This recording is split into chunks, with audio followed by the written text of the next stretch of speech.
Good evening, Mr. Kodangi. வணக்கம் வணக்கம் சொல்லுங்க ஒற்றன். என்ன உங்க குடி கருப்பு சட்டை போட்டு கையெல்லாம் மடக்கி விட்டீங்கன்னா தாதா ஆயிட முடியுமா நீங்க? சரி சரி விடுங்க. தாதா 87 படம் பார்த்தாச்சு.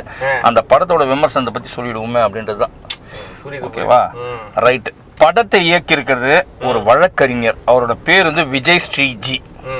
படத்தோட முக்கிய கதாபாத்திரங்கள் யார் அப்படின்னு பாத்தீங்கன்னா நம்ம சாருஹாசன் இருக்கார்ல, ஒரு மூத்த நடிகர். அவரு நம்ம சரோஜா அப்படின்றவங்க. அவங்க யார் அந்த சரோஜா அப்படின்னு பாத்தீங்கன்னா நடிகை கீர்த்தி சுரேஷோடைய பாட்டி. அவங்க 2 பேரும் ஒரு முக்கியமான கதாபாத்திரம் எடுத்து நடிச்சிருக்காங்க. அவங்க கூட ஆனந்த் பாண்டி, ஸ்ரீ பல்லவி, ஜனகராஜ், கதிர், பாலாசிங், மணிமாறன், மாரிமுத்து, ராகுல் தாத்தா, அப்புறமா இந்த இயக்குனர் விஜய் ஸ்ரீஜி இவங்கெல்லாம் நடிச்சிருக்காங்க.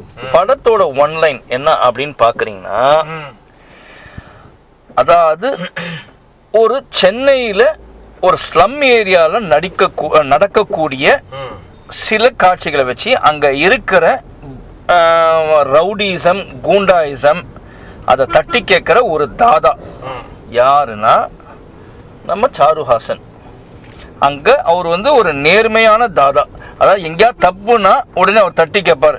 பெண்கள் கிண்டல் படுறாங்க, கற்பழிப்பு அந்த மாதிரி, அவர் தான் உடனே வந்து சட்டத்தை கையில் எடுத்துட்டு தண்டனை கொடுக்கிற ஒரு இது.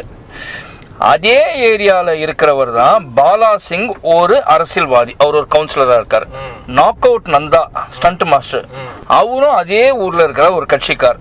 இவங்க 2 பேருக்குள்ள இருக்கிற கட்சி உட்கட்சி பூசல் அது ஒரு புறம் இருக்க, நம்ம மனோஜ்குமார் இருக்கார்ல, அவர் வந்து ஒரு எம்எல்ஏவா இருக்காரு. அவரோட கேரக்டர் இதெல்லாம் தான். கேரக்டர் ஏன் இப்படிலாம் சொல்றன்றது என்னன்னா, படத்துல முக்கியமான இவ்வளவு கேரக்டர்ஸ் இருக்காங்க, இவங்கெல்லாம் இருக்காங்க. அங்க நடக்கக்கூடிய சில இன்சிடென்ட்ஸ், அங்க நிகழ்வுகள், அதை தான் வந்து இந்த படம் ஆக்கியிருக்காங்க அப்படின்னு சொல்றேன். நீங்க சொல்லுங்க, மீதி நான் திருப்பி சொல்றேன். இல்ல, தாதா 87 அப்படின்னு ஒரு பெரிய எதிர்பார்ப்பு இருந்துச்சு. ஏன்னா அவர் வந்து ஒரு கமலஹாசனோட அண்ணன். ஆமா, உலகநாயகன் கமலஹாசனுடைய அண்ணன். வந்து அவருடைய பார்வையில அவரை தான் முக்கியப்படுத்தி அவர் தான் ஹீரோவா இருக்காருன்ற போது என்ன புதுசா இருக்கு, இதுல ஏதோ ஒரு விஷயம் இருக்குன்னு சொல்லி எதிர்பார்ப்புகள் ரொம்ப இருந்துச்சு இந்த படம் வர்ற வரைக்கும். ஸோ அந்த படம் இப்போ வந்துருச்சு, ரிலீஸ் ஆயிடுச்சு. அந்த எதிர்பார்ப்பு கொஞ்சமும் குறைவில்லாம ஒரு விஷயத்த ட்ரை பண்ணணும்னு முயற்சி எடுத்திருக்காரு இயக்குனர். அதுக்காக அவரை பாராட்டலாம்.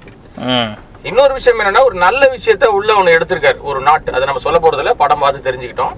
அந்த நாட்டு வந்து உண்மையிலேயே நல்ல ஒரு உண்மையிலேயே உணர்வு ரீதியான ஒரு விஷயம்.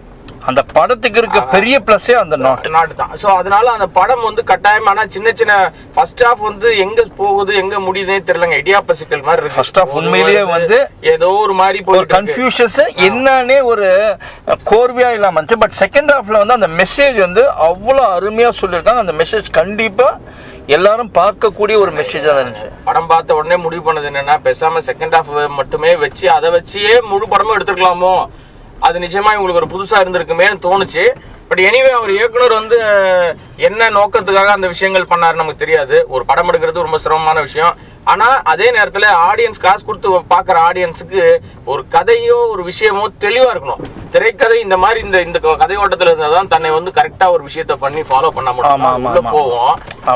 அதுக்கு ஏத்த மாதிரியே அவர் வந்து அதை பண்ணியிருந்தாருன்னா நல்லா இருந்திருக்கும். என் பார்வையில வந்து பொதுவா நம்ம சொல்லுவோம்ல, அது மாதிரி தொடக்கம் எங்க இருக்கு, எங்க எதை நோக்கி இலக்கு நோக்கி போகுதுன்றது கணிக்க முடியல, கணிக்க முடியாம இருந்துச்சு. ஆனா செகண்ட் ஹாஃப்ல இருந்து போக எனக்கு இதுல ஒண்ணு என்ன ஸ்பெஷலா சொல்லணும்னா, படத்துல அங்கங்க வந்து திரைக்கதையில பெரிய ஓட்டங்கள் இருந்துச்சு அந்த கோர்வையெல்லாம். ஆனா அந்த படத்துல நடிச்சிருக்க கதாநாயகி இருக்காங்களே, அவங்க பேர் ஸ்ரீ பல்லவி, அவ்வளோ அருமையா நடிச்சிருக்காங்க. அவங்களோட நடிப்பு யதார்த்தமாக இருந்துச்சு. அவங்களோட எக்ஸ்பிரஷன்ஸ்லாம் அவ்வளோ நல்லா பண்ணி, அதே மாதிரி அந்த கதாநாயகனும் புதுமுகம் தான் அந்த பையன் ஆனந்த் பாண்டின்னு நடிச்சிருக்காப்புல. அவரோட ஒர்க்கும் கிளீனா பண்ணியிருக்காரு. கீர்த்தி சுரேஷ் ஓட பாட்டி சரோஜா, அவங்களுக்கு கொடுத்துருக்க கதாபாத்திரத்தில் நல்லா நடிச்சிருக்காங்க. ஆக்சுவலாக சொல்ல போனால் நேற்று நமக்கு போட்ட ப்ரெஷ் ஷோக்கு அப்புறமா நம்ம வெளியில் வரோம். ப்ரெஷ் ஷோ முடிச்சுட்டு நம்மளாம் வெளியில் வரும்போது அப்போ தான் கீர்த்தி சுரேஷ் அவங்க பாட்டி வந்து காரில் ஏற போனாங்க. என்னப்பா கல்யாண சீனு தான் முடிஞ்சு, மீதி சீன்லாம் இல்லையா, அது செகண்ட் பார்ட்டில் வச்சுக்கலாம் அப்படின்னு சொல்லி அவர் சொன்னார். கோகோன்னு சிரிக்கிறாங்க அவங்க. அந்த அளவுக்கு டீசர் வந்து அவ்வளோ பரபரப்பாக பார்க்கப்பட்டது. படம் வந்து ரிலீஸ் ஆயிருக்கு. தாதா 87. அப்புறமா இல்ல என்ன ஒன்னே சொல்லணும்னா வந்து இதுல சிலர்லாம் பாராட்ட வேண்டிய சொல்ல, அந்த கதிர்னு ஒரு பையன் ஒருத்தன் வந்து முட்டை அப்படின்ற கேரக்டர்ல வந்து ஹீரோவோட ஃப்ரெண்டா பண்ணியிருக்கான். அவன் வந்து ஆக்சுவலா ஒரு விஜே அந்த பையன். அவனும் வந்து அவனுக்கு கொடுத்துருக்க கதாபாத்திரத்தை ஒழுங்கா செஞ்சுட்டு போயிருக்காப்ல அப்படின்னு சொல்லணும். படத்துக்கு மெயினா ஒரு ஹைலைட் யார் அப்படின்னு பாத்தீங்கன்னா படத்தோட கேமராமேன் ராஜபாண்டி. உண்மையிலேயே அந்த படத்துக்கு ரியலாவும் ஒரு பிளஸ் தான் அந்த கேமராமேன். அவரோட ஒர்க்கு சினிமாட்டோகிராஃபி வந்து அவ்வளோ நல்லா பண்ணியிருக்காரு. அது உண்மையிலே பாராட்டியே தீரணும். மற்றபடி வந்து எடிட்டர் நிஜந்தன் அவரோட பாட்டு ஓகே அப்படின்னு சொல்லலாம். மற்றபடி படத்தில் வேறு எதுனா சொல்லணுமா அப்படின்னு சொன்னால் விஜயஸ்ரீ இயக்குனர் விஜயஸ்ரீயோட அட்டெம்ப்ட் நல்லா இருந்துச்சு. அவரு வந்து ஒரு இன்ஸ்பெக்டர் கேரக்டர் பண்ணியிருக்காரு, நடிப்பில் நல்லா பண்ணியிருக்காருன்னு சொல்லலாம். உண்மையிலேயே அவர் வந்து தமிழ் சினிமாவுக்கு ஒரு நல்ல நடிகனான ஒரு அப்படின்னு சொல்லலாம். அவர் ஒரு நல்ல நடிகனா வரணும்னா நிறைய விஷயங்கள் கத்துக்கிற மாதிரி திரைக்கதையிலையும் இன்னும் மெனக்கடணும். அவர் இன்னும் அது இயக்குனராக இருக்கிறோம், சினிமாக்குள்ள வரும்போது அந்த விஷயங்களும் பாத்துக்கிட்டாரு. நடிப்பு நல்ல இந்த துறையில தயாரிப்பாளராகவும் மாறலாம், நடிகராகவும் மாறலாம், இயக்குனராகவும் மாறலாம். எனிவே தாதா 87 போய் எல்லாம் தியேட்டர்ல பார்க்கலாம். ஒரே நிமிஷம் இருங்க, அதோட மார்க் என்னன்னு சொல்லிடுறேன்.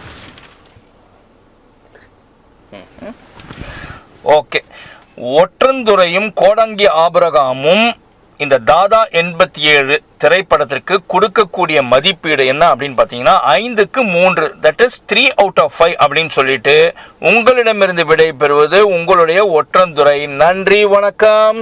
இந்த வீடியோ பாருங்க, லைக் பண்ணுங்க, ஷேர் பண்ணுங்க, கமெண்ட் பண்ணுங்க, குறிப்பா சப்ஸ்கிரைப் பண்ணுங்க. அதை விட குறிப்பா எந்த திரைப்படம் வந்தாலும் அது போய் தியேட்டர்ல பாருங்க. அவாய்ட் பண்ணுங்க பைரசியை. நன்றி, உங்கள் கோடங்கி.